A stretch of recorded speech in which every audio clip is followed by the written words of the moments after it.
RPF, this is Star Wars Chick. I'm here with Larry, who's one of the armorers for the weapons department of ISS. Thank you for talking with us today. My pleasure. I appreciate it. So, Larry, can you tell the folks that are watching a little bit about your role here at ISS and what you do on a daily basis? Sure, we have a rather large rental armory here. We cater to the television and movie industry, commercials, different things like that, anything in the entertainment realm. And we provide weapons that will shoot blanks. Okay. So what exactly would a blank be versus a regular type of bullet? Well, you can see here an example. I mean, this is a dummy cartridge, and we use dummy cartridge in this industry to simulate a real round. You can hear a BB rattling around there, so you can tell it's not a real round. But that's what a real one looks like. You have your shell case and you have your projectile. This, of course, is the piece that goes flying down range. Okay. This is an example of what a blank looks like. You can see there's no projectile. It's the brass case, it's crimped down on the end, and this one here is an example of it after it's been fired. You can see the crimp opens up. Basically, you've got this round on a live weapon, and when the round goes off, it generates pressure, and that back pressure pushes on the mechanism as the front pressure sends the round down range. Okay. Without that bullet, without that projectile, you have to create the pressure somehow with this blank to function the weapon. Okay. Because the weapon's stupid. It doesn't know what's being loaded into it. It gets something chambered into the chamber, it's going to go off. But without the right amount of pressure, it's not going to function correctly. Right. So part of our movie magic here that we do in the weapons department is we come up with ways to trick or fool that mechanism into thinking that there's an actual projectile there building up the pressure, and that's how you see a gun shoot on screen that looks real, but no rounds are going down range. Gotcha. Now, are these guns any different than a regular firearm? Well, one of the misconceptions is these things are referred to as movie guns or prop weapons or whatever. What we deal with is real weapons that have been converted to shoot blanks. When you see gunfire on screen, if it's not CGI, if it's an actor standing there with a weapon and actually firing blanks, then it is a real weapon. It is a real firearm. And all the legalities and all the responsibilities and all the safety issues that go along with that are in place, just like it was a real weapon that you were out on a firing range with. Gotcha. So these are dangerous weapons then if they're, not handled appropriately. Yeah, I think the handling part is the key issue.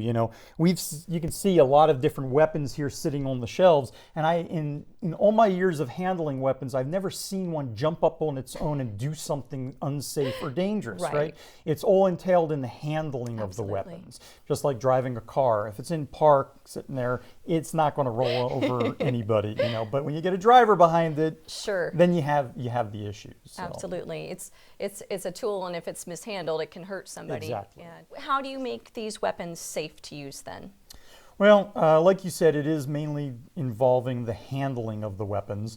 We have professional people whose job it is to be out on set or in the shop making these weapons as safe as they can possibly be. And then we train the actors or the stunt people who are handling them to handle them and use them in a safe manner.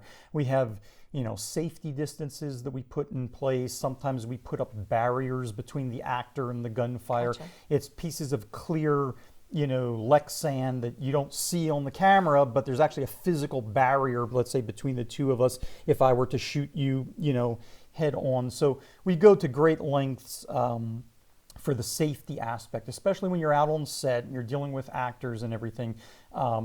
The whole production has a huge monetary value to it. You can't afford to have an actor either get injured or to have a stunt person get injured, and have it bring the whole thing to a grinding halt, And you never want anyone hurt. It doesn't matter whether it's a movie or whether it's a small commercial or whatever. You don't want, as a professional, to do anything that puts someone else in jeopardy. Sure. If you're doing that, then you're not doing your job correctly. Absolutely. So, certainly don't ever want to see something like what happened with Brandon Lee happen to anybody else. Absolutely. And that's always one of the issues that always comes up, and it's probably the most well-known issue because of the tragedy, is that this happened many, many years ago. Okay, there are procedures that are in place now that didn't exist back in the day. That kind of accident should never happen. It should have never happened back then, but with the safety parameters that we have in place now and the professional training that we give our weapons handlers and armors that are out on set and things like that, those circumstances should never be able to happen again. We have, like we show you here, dummy cartridges. They all have a BB inside, so you can clearly identify this thing cannot go off. It was never designed to go off. It won't launch the projectile. This is truly just a hand prop.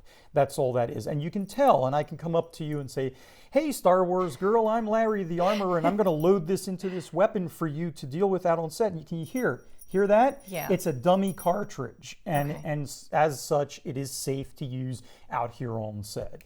And that's one of the things that we provide. It's not just the weapons or the blanks. We provide the training and the personnel to go out there and make sure that everyone is at a certain comfort level as far as the handling of the weapons, how they're going to be used, and what they're capable of. Larry, how did you get into the business? Well, I had the misfortune of being at the wrong place at the wrong time and just kind of fell into this. I have been around firearms and dealt professionally with firearms my entire life. I've been a trained gunsmith, went to a college, actually got a college degree in firearms technology. That's cool.